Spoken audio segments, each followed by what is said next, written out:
to make sure that there's a good balance between like the orchestra and the choir and the band. And like right now we can see that the choir is not really being heard.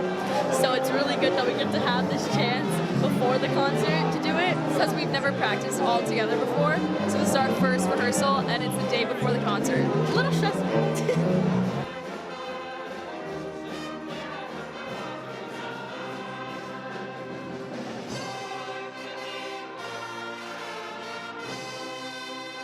If you feel like you're only giving 50%, that's all they're going to get. Okay? All right. I love to come watch the Pops rehearsal because I'm a singer myself, and this is just an amazing collaboration between instruments, voices, and it just brings the community together. It's great.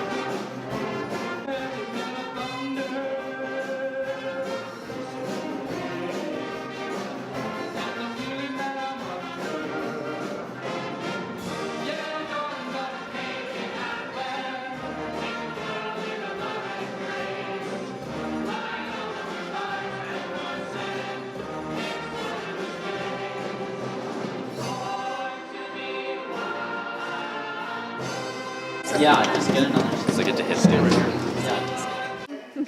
I don't really play any instruments, but I watched the Pops concert when I was little, when my brothers were in it, and I really wanted to be in it, so choir was the easiest way to do it.